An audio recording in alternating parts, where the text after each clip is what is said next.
রাজনীতিতে আমরা এখন একটা বিরল আয়োজন দেখতে পাচ্ছি। ডক্টর ইউনূস সরকারের অনিচ্ছা সত্ত্বেও নির্বাচন স্থগিত করতে মাঝপথে বাধ্য হতে পারে। দর্শক, আমরা সিরিয়াসলি চাই নির্বাচনটা হয়ে যাক, এবং নির্বাচন মিন্স সুষ্ঠু নির্বাচন। কিন্তু নির্বাচন নিয়ে বাস্তবিক পক্ষে অনিশ্চয়তা এখনো কাটেনি। তবে নির্বাচন স্থগিত কি জামাত বা বিএনপি বা কেউ আন্দোলন করবে? নেভার। তবে হ্যাঁ, এখন পর্যন্ত বাংলাদেশের বড় রাজনৈতিক শক্তিগুলো নির্বাচনের পরিবেশের ক্ষেত্রে স্যাটিসফাইড না। এটা নির্বাচন না হওয়ার পেছনে একটা শক্তিশালী আলামত। যেমন জামাত অফিসিয়াল স্টেটমেন্ট দিয়ে বলেছে বাংলাদেশে নির্বাচনের কোনো পরিবেশ এখনো হয়নি। চরমোনাই বলছে লেভেল প্লেইং ফিল্ড নেই, যার অর্থ যে এভাবে নির্বাচন হতে পারে না। এনসিপিও বলছে লেভেল প্লেইং ফিল্ড নেই, নির্বাচনের পরিবেশ নেই। কিন্তু তারপর তারা নির্বাচন চায় এবং তারা বিশ্বাস করে যে তারা লড়াই করে জিততে পারবে। বিএনপি তাদের ভোট চুরি সব সেটআপ সব ঠিকঠাক থাকলে তখন বলে যে সব ঠিক আছে, আর ভোট চুরির সেটআপের বিরুদ্ধে যখন রাজনৈতিক দলগুলো ঐক্যবদ্ধ হয় অথবা ইউনূস সরকার একটু নাড়াচাড়া দেয়, তখন বিএনপি বলে যে কিছু ঠিক নেই, তখন ইউনূস জামাতি। এর মানে বিএনপির কাছে ভালো মন্দের সংজ্ঞা হচ্ছে ভোট চুরি করতে পারা বা না পারা। কারণ এইসব বিষয় নিয়ে তো ঝামেলা আছেই। নির্বাচনের সুষ্ঠু পরিবেশ, আই রিপিট, যে নির্বাচন মিন্স সুষ্ঠু নির্বাচন। যেহেতু সুষ্ঠু নির্বাচনে এখনো শঙ্কা আছে, পরিবেশের অভাব আছে, তো সেই জায়গায় একটা অনিশ্চয়তা থেকেই যায়। কিন্তু আমি ওই অনিশ্চয়তা নিয়ে আলোচনা করছি না। মূল অনিশ্চয়তাটা আইনি ফাঁক ফোকরে যৌক্তিক স্বাধীন রায়িত নির্বাচন আটকে যেতে পারে। আপনারা দেখেছেন পাবনার 2টা আসনে নির্বাচন স্থগিত হয়েছে। এর মানে 300 আসনের নির্বাচন আপনারা কিন্তু এখন পর্যন্ত দেখতে পাচ্ছেন না। 2টা আসনে নির্বাচনী কার্যক্রম স্থগিত। নির্বাচন কমিশন পরিপত্র জারি করে 2টা আসনে নির্বাচন স্থগিত করেছে, নাম্বার 1। দ্বিতীয় হচ্ছে, দেখেন খেলা কি চলছে, এগুলি হচ্ছে আমাদের জন্য উদ্বেগের কারণ। এবং এই সব খেলায় আমি একটা আলোচনায় বলেছিলাম, হাইকোর্টের একজন বিচারপতি আমাকে একদিন বলেছিলেন রিলেটিভ হওয়ার সুবিধার্থে, যে ইউনূস তো নির্বাচনের প্রস্তুতি নিচ্ছে, সবকিছু ঠিকঠাক গুছিয়েছে বলা হচ্ছে, কিন্তু এখনো এমন অনেক লিমিটেশনস আছে যে বিষয় নিয়ে যদি কেউ কোর্টে আসে, কোর্ট ন্যায় বিচার করলে ওই নির্বাচন বন্ধ হয়ে যাবে। এর মানে ইউনূস সরকার আসলে কি নির্বাচনটা করে ফেলানোর উদ্দেশ্যে সবকিছু ঠিকঠাক করে মাঠে নেমেছে, না সরকারই এইসব ফাঁকফোকর রেখে দিয়েছে যাতে শেষের দিকে এসে নির্বাচন না হয়? আর শেষের দিকে যে যদি শেষ পর্যন্ত নির্বাচন না হয়, তাহলে তো ওটা সরকারের দায় কেউ দিতে পারবে না, কোর্টের দায় দিবে। এখন দেখেন খবরটা কি, কুমিল্লা 2 আসনে আমি কেন এই আলোচনা করছি। কুমিল্লা 2 সীমানা পরিবর্তন করে ইসির গেজেট অবৈধ ঘোষণার রায় স্থগিত। এর মানে খেলাটা কি চলছে দেখেন। এই যে সীমানা পুনরায় সীমানা ঠিক করা নির্বাচনী আসনের 300 আসনে কোন এলাকার সাথে কোনটা যাবে। ঢাকায় আসন ছিল 10টার মতো, সেটা বানিয়েছে 20, ডাবলের বেশি বানিয়েছে। কেন বানিয়েছে? আওয়ামী লীগকে সুবিধা দিতে।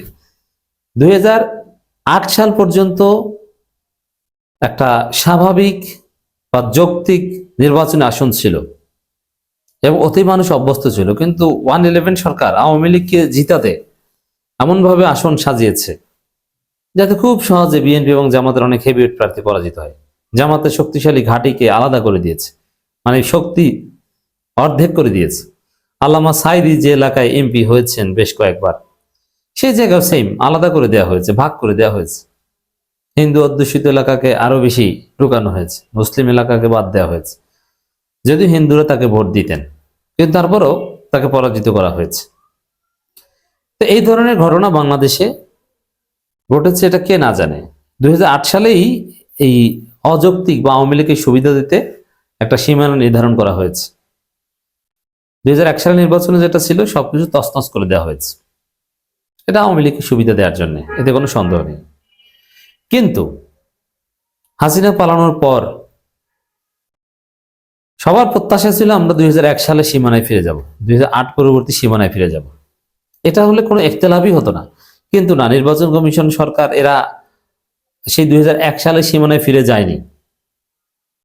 তাহলে কি হয়েছে? নতুন যে সীমানা বিন্যাস বা এটা নিয়ে এখনো ঝামেলা রয়ে গেছে। কোথাও কোথাও আইনি লড়াইয়ের ফলে সমাধান হয়েছে, যেমন বাগেরহাটের 4টাকে কেটে 3টে করা হয়েছিল, বাগেরহাট আবার 4টা পেয়েছে। গাজীপুরে একটা বাড়ানো হয়েছিল, কিন্তু গাজীপুরে আবার কমে গেছে। এরকম কিছু ঘটনা ঘটেছে, কিন্তু অনেক জায়গায় তো সমাধান করতে পারেনি। বিশেষ করে এই ক্ষেত্রে জামাতের দুর্বলতা, জামাত এসব সমাধান করার জন্য সিরিয়াস হয়নি। জামাত অনেকটা মেনে নিয়েছে, যেমন বাগেরহাটের 4 আসনকে কমিয়ে 3 আসন। প্রথমে লোকাল জামাত সক্রিয় ছিল, কেন্দ্রীয় জামাত ওটা মেনে নিয়েছে, মেনে নিয়ে এমনকি 4 আসনের জন্য প্রার্থী ঘোষণা করে দিয়েছে, এবং গাজীপুরে যে 6টা, ওই 6টার জন্য প্রার্থী একজন বাড়িয়ে ফেলেছে। এই ভুল জামাত করেছে। অতএব যেখানে জামাত সিরিয়াস না বিষয়টা নিয়ে, বিএনপিও অতটা সিরিয়াস না, আর বিএনপির সুবিধাই হয়, আর সবচেয়ে বেশি সুবিধা আওয়ামী লীগের। তো এই জায়গায় 2001 সালের সীমানায় ফিরে গেলে কোনো ঝামেলাই হতো না। কিন্তু না, 1 সালের সীমানায় কেন যাওয়া যাবে না, কার 1 সালের সমস্যাটা কোথায়, এটাও আবার কেউ বলতে পারছে না। তো 1 সালের সীমানায় না যেভাবে সীমানা পুনর্নির্ধারণ করা হয়েছে, এটা নিয়ে অনেক জটিলতা তৈরি হয়েছে এবং সামনে অনেক হবে। তা আপনি সীমানা ঠিক করতে পারেন, আপনি কিসের নির্বাচন করবেন? এইসব জটিলতা আমরা দেখি। সীমানা নির্ধারণ করে ইসির গেজেট অবৈধ ঘোষণা, রায় স্থগিত। এর মানে প্রথমে কোর্ট রায় দেয় যে ইসির এই গেজেট স্থগিত, মানে বাতিল, আপাতত বাতিল, এটা কাজ চলবে না। তারপরে আবার তার ঊর্ধ্বতন আদালত রায় দেয় যে না, বাতিল না, স্থগিত না। তো এইসব নাটক চলছে। তো এইসব নাটকের ফলে কিন্তু খুব সহজেই নির্বাচন স্থগিত করানো যায়। সরকার চাইলেও এসব সীমানা জটিলতা বা আরো অনেক আইনি জটিলতা আছে। এই জন্য যে কথাটা আমি বলেছি যে ইউনূস সরকারকে আসলেই সিরিয়াসলি চেয়েছে যে নির্বাচনটা হোক। যদি চাইতো তাহলে 2001 সালে সীমানা নিলেই তো এই ঝামেলাটা শেষ হয়ে যেত। আরো অনেক বিষয় ঝামেলা জিয়ে রাখছে ইউনূস সরকার। তো যেসব বিষয়ে ঝামেলা জিয়ে রাখছে, ওইসব যেমন এই সরকার সংবিধান আছে কিনা, বা নির্বাচন কিভাবে পরিচালনা করা হবে, জুলাই সনদ, গণভোট, বা এরকম আরো নানান বিষয়ে যদি সরকার আগেভাগে সমাধান করত, তাহলে অনেক প্রশ্নই উঠতো না।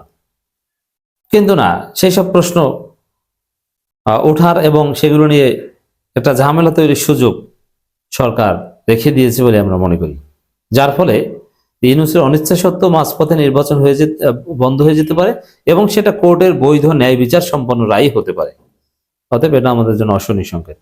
কোনো 2 আসনের সীমানা পরিবর্তন করে নির্বাচন কমিশনের গেজেট অবৈধ ঘোষণার হাইকোর্ট রায় স্থগিত করেছে সুপ্রিম কোর্টের চেম্বার আদালত। এই চেম্বার আদালত তো খালি স্থগিত করে, কিন্তু ভেজাল কিন্তু শেষ হয়নি।